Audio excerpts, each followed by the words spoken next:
Hello friends, आप सभी का स्वागत है मेरे इस चैनल पर। और जैसा कि आपको पता है, हम लोग पढ़ रहे थे कक्षा 12 केमिस्ट्री के फर्स्ट चैप्टर सॉलिड स्टेट को। तो आज हम लोग इसी चैप्टर को आगे कंटिन्यू करेंगे। अगर आपने इस चैप्टर के प्रीवियस पार्ट्स को नहीं देखा है तो उसकी प्लेलिस्ट का लिंक आपको नीचे डिस्क्रिप्शन बॉक्स में मिल जाएगा, जहाँ से जाकर के आप उसको ईजिली देख सकते हो। तो आज के इस वीडियो को स्टार्ट करते हैं। आज हम लोग बात करने वाले हैं घनीय इकाई सेल में उपस्थित कणों की संख्या। यानी घनीय इकाई सेल, सबसे सरल इकाई सेल का प्रकार कौन सा है? घनीय। मैंने आपको बताए थे बहुत से होते हैं, घनीय, विषम लंबाक्ष, द्विषम लंबाक्ष, 7 प्रकार बताए थे। तो घनीय सबसे सरल होता है। तो हम लोग घनीय के बारे में बात करने वाले हैं कि इसके जो डिफरेंट टाइप की इकाई सेल होंगी उसमें कितने कण अवेलेबल होंगे। ठीक है ना। अच्छा, घनीय की बात करें तो घनीय इकाई सेल आपकी 3 प्रकार की होती है। मैंने बताया था लास्ट क्लास में आपको। पहला होता है सरल घनीय इकाई सेल, दूसरा होता है काय केंद्रित घनीय इकाई सेल, तीसरा होता है आपका फलक केंद्रित घनीय इकाई सेल। ठीक है ना। आप लोगों के अंदर कन्फ्यूजन हो सकता है कि इसमें चौथा प्रकार मैंने क्यों नहीं बताया, जो है अंत केंद्रित इकाई सेल। क्योंकि घनीय में केवल आपकी यही 3 संभव है, पहला सरल, दूसरा काय केंद्रित और तीसरा फलक केंद्रित। ठीक है ना। तो यहाँ पर हम लोग सबसे पहले बात करेंगे किस टाइप की? हम लोग बात करेंगे सबसे पहले सरल घनीय इकाई सेल की। ठीक है, आप इसका एक स्क्रीनशॉट ले लीजिए। तो अब हम लोग सबसे पहले प्रकार की बात करने वाले हैं, जो कौन सा है? जो है आपका सरल घनीय इकाई सेल। सरल घनीय इकाई सेल को किस प्रकार से प्रदर्शित किया जाता है वो आप यहाँ पर देख सकते हो। अब यहाँ पर देखो, ये घनीय इकाई सेल है या सरल घनीय इकाई सेल है या नहीं है, कैसे पता लगाएंगे? सरल तरीका यह है कि हमें देखना है घटक कण कहाँ व्यवस्थित हैं। घटक कण आप देख सकते हो, घटक कण केवल और केवल कोनों पर व्यवस्थित हैं। कहाँ व्यवस्थित हैं? कोनों पर। तो जब घटक कण केवल और केवल कोनों पर व्यवस्थित होते हैं तो वो कौन सा इकाई सेल होता है? सरल होता है। और घनीय है तो कौन सा हो जाएगा? सरल घनीय इकाई सेल। तो सरल घनीय इकाई सेल को इस प्रकार प्रदर्शित किया जाता है। और आप लोग जानते हो कि इसकी वास्तविक संरचना कैसी होती है। आपको अभी स्क्रीन पर दिख रहा है कि वास्तविक संरचना कैसी होती है। वास्तविक संरचना से इस संरचना का निर्माण हम लोग इस प्रकार करते हैं कि वास्तविक संरचना में आपको पता है 4 गोले ऊपर हैं, 4 गोले नीचे हैं। हम लोग करते क्या हैं? हर गोले के केंद्र को लेते हैं और उसको मिलाते हैं। उसको मिलाने से क्या होता है? इस वाली संरचना का निर्माण होता है। और अगर आप ध्यान से देखो तो मैंने आपको बताया था लास्ट क्लास में कि पूरा का पूरा गोला पूरी तरीके से एक इकाई सेल में नहीं है। ठीक है ना। पूरा का पूरा गोला पूरी तरीके से एक इकाई सेल में नहीं है। तो कितना भाग है ये हमको पता लगाना है। आप देख सकते हो कि इकाई सेल में केवल और केवल इतना ही भाग अवेलेबल है, बाकी भाग इस इकाई सेल में नहीं है। तो हमें यह पता लगाना है कि इस इकाई सेल में कितना भाग आपका उपस्थित है। ठीक है ना। इसको समझने के लिए सबसे सरल तरीका मैं आपको बताऊं। जैसे मान लीजिए आपका कोई एक कण है। ठीक है ना। आप उस कण को कहां रखो? आप किसी भी कमरे में बैठे होगे, आप उस कण को कमरे की दीवार पर रखो। ठीक है, कमरे की दीवार पर रखो। तो वो घटक कण जो आपका होगा वो उस कमरे में कितना होगा? ठीक, समझो इस बात को। आपने क्या किया है, यहाँ पर आपको फिगर दिख रहा हो, पहली बात फिगर दिख रहा है। वहां पर क्या है? एक घटक कण हमने रखा है दीवार पर। ठीक है, मान लो कमरा है, कमरे की दीवार पर रखा है। दीवार पे रखा है तो उसका मतलब क्या है भैया? एक कमरा तो ये है, इसके पास में एक और कमरा होगा, बीच में दीवार है। तो वो आपका कण कितने भागों में डिवाइड हो जाएगा? 2 भागों में, क्योंकि भाई वो 2 कमरों में व्यवस्थित है। एक कमरा इधर वाला हो गया, दूसरा ये वाला कमरा हो गया। आप देखो फिगर में, एक कमरा इधर वाला, दूसरा कमरा उधर वाला। ठीक, तो कितने भागों में डिवाइड है? 2 भागों में डिवाइड है। तो कितना भाग होगा एक कमरे में? 1/2। कितना भाग होगा एक कमरे में? 1/2। अर्थात अगर हम लोग पता लगा लें कि हमारा ये जो घटक कण है ये कितने इसी प्रकार के इकाई सेल में विभाजित है या सहभाजित है, तो यह हम पता लगा लेंगे कि यह जो घटक कण है यह इस इकाई सेल में कितना योगदान दे रहा है। ओके, ठीक है। अब इस बात को हम लोग समझेंगे एक बॉक्स के जरिए। ठीक है। तो इस समय आपको आपकी स्क्रीन पर दिख रहा होगा एक फिगर, जहां पर आपकी एक इकाई सेल बनी हुई है और उस इकाई सेल से मिलकर के पूरे क्रिस्टल जालक का निर्माण हुआ है। यह फिगर आप लोग पहले भी देख चुके हो। ठीक है ना। यहां पर आपकी यूनिट सेल को हाईलाइटेड एरिया से दिखाया गया है। कुछ समय के लिए मान लें जो यूनिट सेल है वो यही है। ठीक है ना। कुछ समय के लिए क्या कर लें, मान लें जो यूनिट सेल है वो यही है। और यहां पर क्या होगा, देखो आपकी ये यूनिट सेल कैसी है?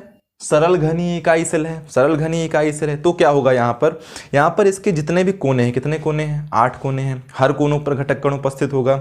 1 2 3 4 5 6 और 7 8 कोनों पर आपका घटक कण उपस्थित है, ठीक है ना। और हमें पता लगाना है कि एक घटक कण कितने अन्य इकाई सेल में विभाजित है, यही तो पता लगाना है हम लोगों को, ठीक। तो हम किसी एक कण के बारे में पता लगा लें तो हमें पता चल जाएगा अन्य घटक कणों के बारे में, ठीक है। तो मान लीजिए मैं इस वाले कण की बात कर रहा हूँ, ठीक है, बॉक्स को भी देखिए और फिगर को भी देखिए। इस वाले कण की बात कर रहा हूँ, ये कितने में विभाजित है। सबसे पहले तो ये वाला जो कण है वो इस वाले यूनिट सेल में उपस्थित है, ठीक है, जो हाईलाइटेड एरिया है उस वाले में उपस्थित है, ठीक। उसके बाद जो उसके पड़ोस में, देखो इसके पड़ोस में भी तो एक इकाई सेल होगा, होगा नहीं होगा, ये इकाई सेल है, इसके पास में भी एक इकाई सेल होगा, होगा ना। तो दूसरा हो गया वो, तो उसमें भी वो विभाजित होगा, ठीक। तीसरा कौन सा होगा, इस वाले के सामने जो होगा एक कमरा, उसमें भी वो वाला कण विभाजित होगा, होगा नहीं होगा, होगा। तो कितने विभाजित हो गया, 3 नंबर ये हो गया। चौथा कौन सा होगा, इस वाले के जस्ट सामने जो होगा उसमें भी विभाजित होगा, कितने हो गए, 4। तो 4 में आपका विभाजित हो जाएगा कण। और देखो कितने में विभाजित होगा, आप देख सकते हो इसके ऊपर भी तो एक होगा, इसके ऊपर भी एक यूनिट सेल लगी होगी ना, तो उसमें भी विभाजित हो जाएगा, कितने हो गए, 5। और इसके भी बराबर में होगा, कितने हो जाएंगे, 6। और इसके इस साइड में अगर आप देखोगे तो कितने हो जाएंगे, 7। और उसके अगर इस साइड में देखोगे तो ऊपर की तरफ कितने हो जाएंगे, 8। यानी कि आपका जो ये वाला एक घटक कण है वो कितने कमरों में विभाजित है, पूरे के पूरे 8 कमरों में विभाजित है। यानी आपकी जो घटक कण है वो कितने इकाई सेलों में विभाजित है, पूरे 8 इकाई सेलों में विभाजित है।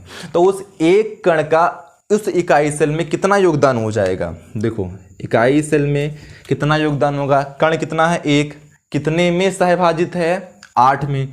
तो एक कण का इकाई सेल में कितना योगदान हो जाएगा, 1/8। और सरल घनीय इकाई सेल में कितने आपके कण होंगे, यह कैसे पता लगाएंगे, कुल कणों की संख्या कैसे निकालेंगे, देखिए कुल कणों की संख्या कैसे निकालेंगे। पहले हमें जानना है कि कोनों पर कितने कण उपस्थित हैं। फॉर्मूला क्या हो जाएगा, फॉर्मूला हो जाएगा कोनों पर उपस्थित कण गुणे एक कण का योगदान, ठीक है। कोनों पर उपस्थित कण गुणे एक कण का योगदान। कोनों पर कितने उपस्थित हैं, 1 2 3 4 5 6 7 8, टोटल 8 उपस्थित है ना, तो हो जाएगा आपका 8। और एक कण का योगदान कितना है, 1/8।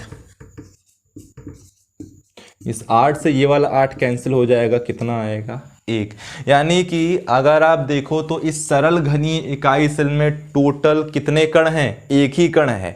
या दूसरे शब्दों में कह सकते हो आप कितने कण प्रभावी हैं, तो केवल और केवल एक कण प्रभावी है। कण तो आपके पास 8 हैं, लेकिन हर कण कितना योगदान दे रहा है, हर कण योगदान दे रहा है केवल और केवल 1/8 का। तो कितने टोटल कण हो जाएंगे आपके, हो जाएंगे 8 गुणे 1/8 बराबर 1, ठीक है। आप इसका चाहो तो एक स्क्रीनशॉट ले लो। उम्मीद करते हैं आपको समझ में आया होगा कि किस तरीके से एक कण का योगदान 1/8 है। अगर नहीं समझ में आया है तो एक बार फिर से देख लीजिए आप सभी लोग, ठीक है ना, एक बार फिर से देख लीजिए, मैं आपको फिर से समझाने का प्रयत्न करता हूं। देखो भैया, जैसे ये मान लीजिए मेरा घनीय इकाई सेल है, ठीक, और ये किस प्रकार का है, सरल घनीय इकाई सेल है। तो सरल का मतलब क्या हो जाएगा, इसके जितने कोने हैं 8 कोने, हर कोनों पर आपका एक कण उपस्थित रहेगा, ठीक। एक यहाँ पर, एक यहाँ पर, एक यहाँ, एक यहाँ, एक यहाँ और एक यहाँ और एक यहाँ पर, ठीक है ना। 8 कोनों पर आपके 8 घटक कण उपस्थित हैं, ठीक। हमें क्या समझना है, हमें समझना है कि एक घटक कण कितने अन्य इकाई सेलों में भी जुड़ा हुआ है, ठीक है, कितने अन्य इकाई सेलों में भी सहभाजित है। अगर हम लोग यह समझ जाएं तो यह समझ जाएंगे कि एक कण का योगदान इस इकाई सेल में कितना है, ठीक। तो इसको समझने का तरीका क्या है, जैसे मान लीजिए अगर मैं किसी इन 8 में से अगर मैं किसी एक कण के योगदान की बात कर लूँ या योगदान पता लगा लूँ तो मुझे सबका योगदान पता चल जाएगा, ठीक है ना। तो मान लीजिए ये जो कण है यहाँ पर, इस वाले की हम लोग बात करने वाले हैं। आप लोग हाईलाइटेड एरिया में देखें जो कि बना हुआ है यूनिट सेल, उसमें आप लोग देखें जो पीछे वाला कण है हम लोग इसके रिस्पेक्ट में बात करने वाले हैं, ठीक है ना।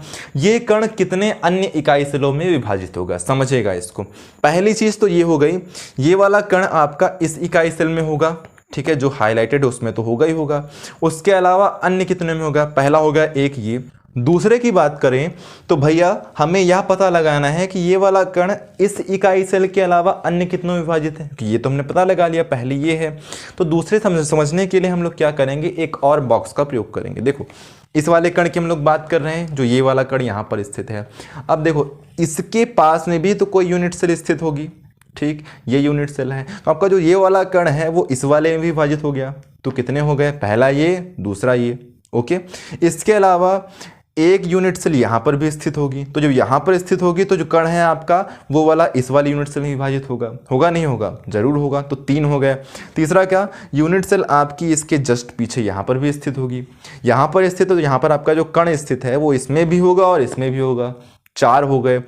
उसके अलावा देखो भैया यूनिट सेल आपकी एक इसके ऊपर भी होगी, ठीक है ना। और हम लोग इस वाले घटक कण की बात कर रहे हैं, तो ये वाला घटक कण आपका कैसा है, स्फेरिकल है। स्फेरिकल है तो यहाँ पर जो घटक कण होगा वो इस वाले यूनिट सेल में योगदान देगा। कैसा है ये गोलाकार है, तो ये गोलाकार है तो इस वाले इकाई सेल में भी इसका योगदान रहेगा, ठीक है ना। इसके अलावा देखो आपकी एक यूनिट सेल यहाँ पर भी होगी, यानी इसके ऊपर लेकिन इस वाले के जस्ट पास में।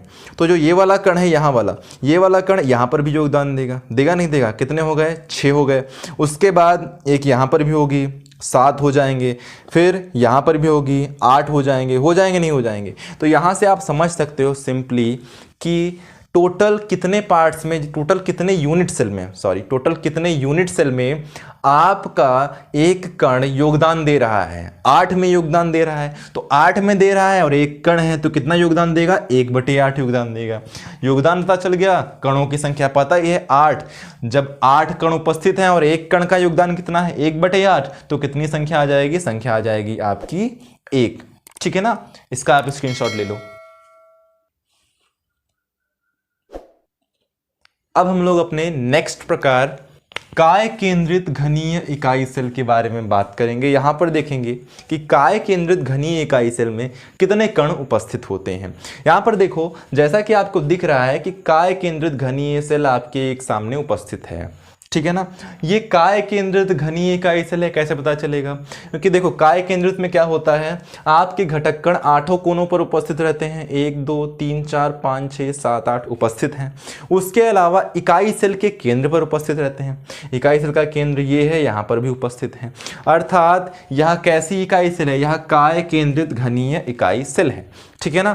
इसका 3D में अरेंजमेंट कैसा होता है आप अभी देख सकते हो अपनी स्क्रीन पर। और फिर जैसे हमने पिछली बार किया था उसी प्रकार से अगर हम लोग यहाँ पर भी गोलों के केंद्रों को मिलाएं तो कितना भाग शेष बचेगा हर पार्टिकल का, हर कण का, वो आप लोग देख लीजिए। इकाई सेल में हर कण का कितना भाग शेष है वो आपको दिख रहा है इस समय स्क्रीन पर।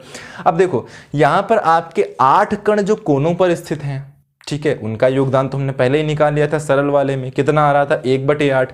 हमें निकालना है जो बीच में केंद्र पर स्थित है, जो यहाँ पर कण स्थित है, इसका योगदान इस इकाई सेल में कितना होगा। तो देखो भैया अगर आप कमरे में किसी एक कण को रख दो तो वह कण कितने अन्य कमरों में विभाजित होगा ये हमें पता लगाना है। तो अगर आपने कमरे में रखा है बीच में तो वो केवल और केवल एक ही कमरे में तो रहेगा पूरी तरीके से, इसके अलावा कहीं और जाएगा नहीं जाएगा। जैसे मान लीजिए मैं इस बॉक्स की बात कर रहा हूं, ठीक है ना। अब अगर इस बॉक्स में आप क्या करो, अगर कोई स्फेरिकल कण या कोई भी कण लेकर के आप इस बॉक्स के अंदर रख दो, इस बॉक्स को खोला इसके अंदर रख दिया, तो वो वाला कण इसी में रहेगा कि इसके अलावा किसी और में भी अपना योगदान देगा, किसी और में नहीं देगा, इसी में तो रहेगा पूरी तरीके से। यानी कि यहाँ पर जो आपका कण है केंद्र पर, वह इस घनीय इकाई सेल में पूरी तरीके से योगदान देगा, ठीक है ना। इतनी बात क्लियर है। यानी जो कोनों पर उपस्थित कण है उनका योगदान कितना है, उनका योगदान है आपका 1/8, और जो केंद्र पर उपस्थित है उसका योगदान कितना है, पूरा का पूरा 1, इतना ही तो होगा, ठीक है। अच्छा तो यहां पर अगर मैं बात करूं काय केंद्रित घनीय इकाई सेल में उपस्थित कुल कणों की संख्या कितनी हो जाएगी, देखो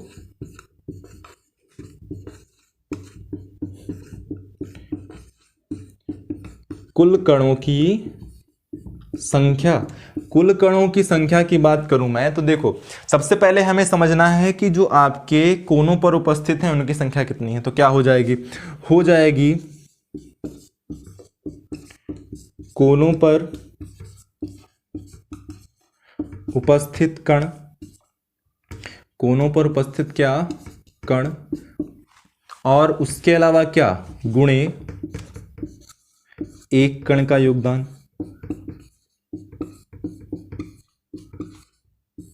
ठीक है, प्लस क्या हो जाएगा, पहली बात तो ये हो गई कोनों पर जितने कण उपस्थित हैं और गुणे एक कण का योगदान कितना है। दूसरी बात क्या है, दूसरी बात है कि आपका जो केंद्र पर उपस्थित कण है, केंद्र पर उपस्थित कण, ठीक, गुणे एक कण का योगदान।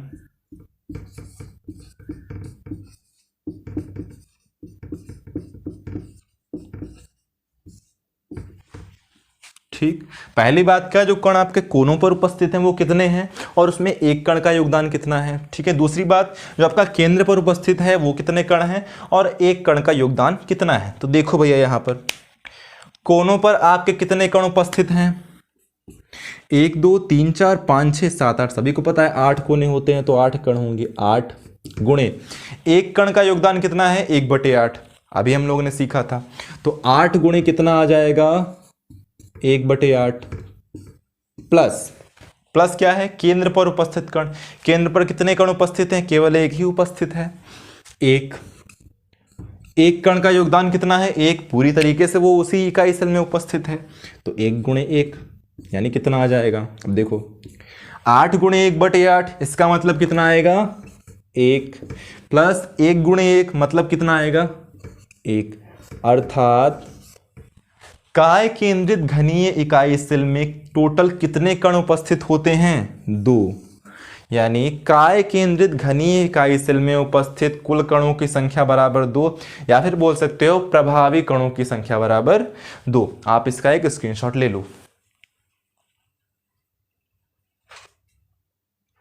तो अब हम लोग अपने नेक्स्ट प्रकार फलक केंद्रित घनीय इकाई सेल के बारे में बात करने वाले हैं।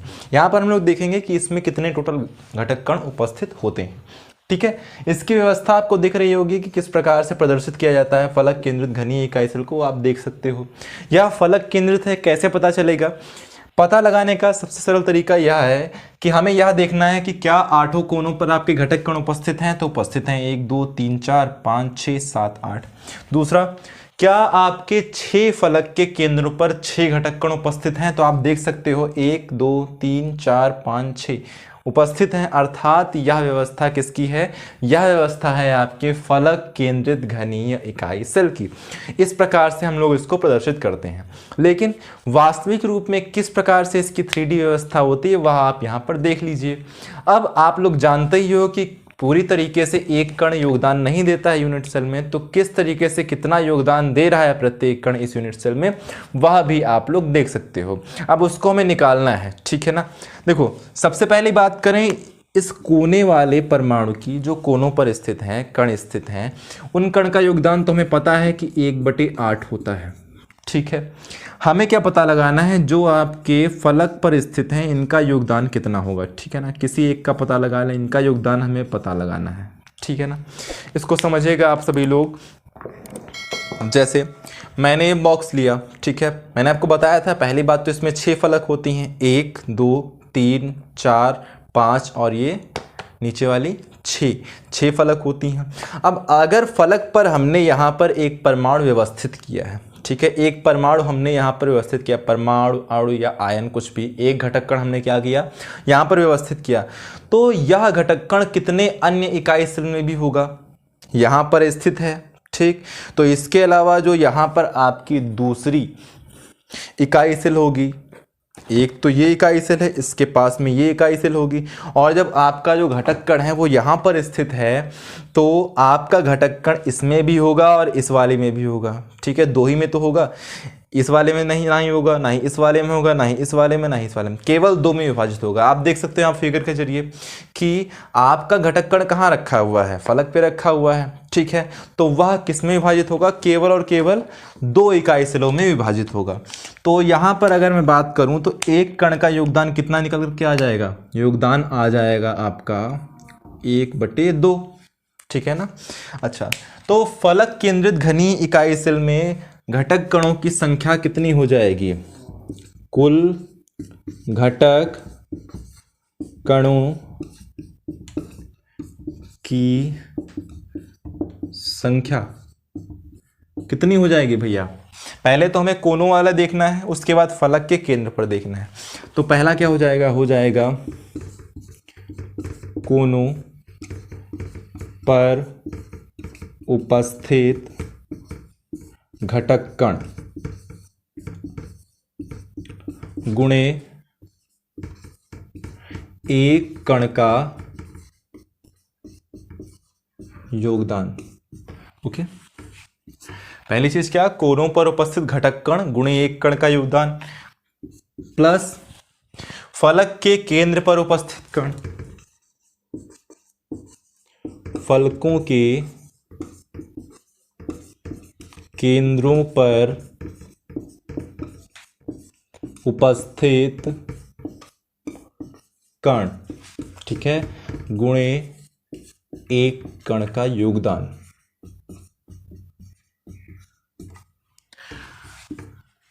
ये हाफ इधर लिखा हुआ है, ये इतना अलग है। कुल घटक कणों की संख्या, कोनों पर उपस्थित घटक कण गुणे एक कण का योगदान, प्लस फलकों के केंद्रों पर उपस्थित कण गुणे एक कण का योगदान। अब देखो यहां पर भैया, कोनों पर आपको पता है कितने घटक कण होते हैं आपके 8, गुणे एक कण का योगदान कितना है 1/8, प्लस, ठीक है ना, प्लस क्या है, फलकों के केंद्रों पर कितने फलक होते हैं 6, तो कितने फलकों के केंद्र होंगे 6 होंगे, और उन पर कितने घटक कण उपस्थित होंगे 6। देख सकते हो आप 1 2 3 4 5 6, तो कितने हो जाएंगे 6, गुणे एक कण का योगदान कितना है 1/2, तो 6 गुणे 1/2, ठीक है।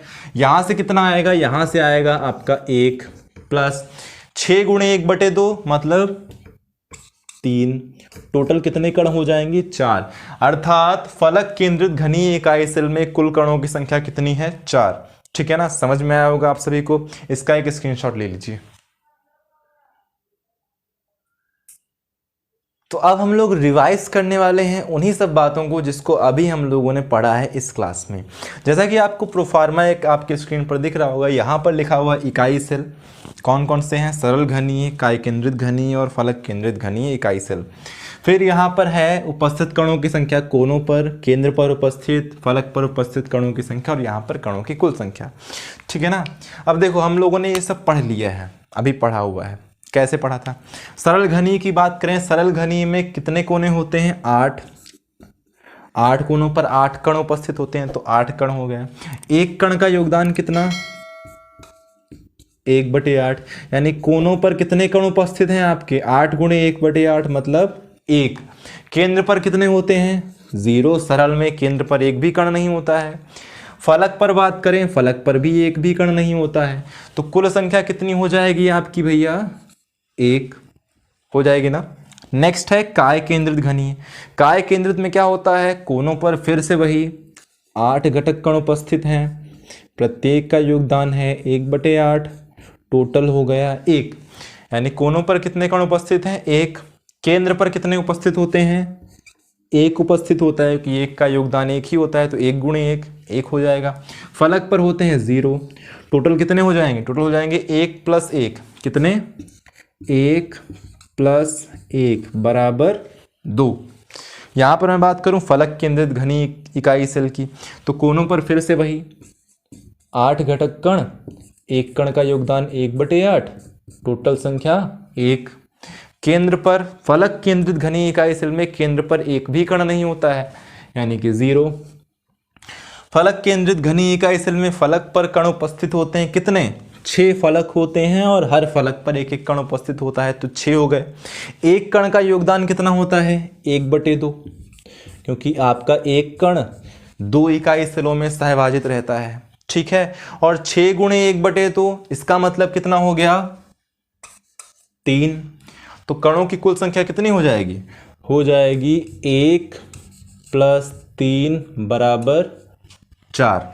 मतलब सरल घनीय इकाई सेल में कणों की कुल संख्या 1, काय केंद्रित घनीय इकाई सेल में कणों की कुल संख्या 2, फलक केंद्रित घनीय इकाई सेल में कणों की कुल संख्या 4। ओके, आप इसका एक स्क्रीनशॉट ले लीजिए। तो आज के पार्ट में इतना ही। उम्मीद करते हैं आपको पूरा का पूरा समझ में आया होगा। आपको यह वीडियो कैसा लगा नीचे कमेंट बॉक्स में कमेंट करके ज़रूर बताइएगा, और साथ ही में वीडियो को लाइक ज़रूर करिएगा, अपने सभी फ्रेंड्स के साथ में शेयर करिएगा। और हाँ, अगर चैनल को अभी तक सब्सक्राइब नहीं किया है तो प्लीज़ सब्सक्राइब करिएगा, और साथ में जो बेल वाला आइकन है उस आइकन को भी प्रेस कर दीजिएगा, जिससे हमारे वीडियोज़ की नोटिफिकेशन आपको ईजिली पहुँचती रहे। So okay, thanks for watching.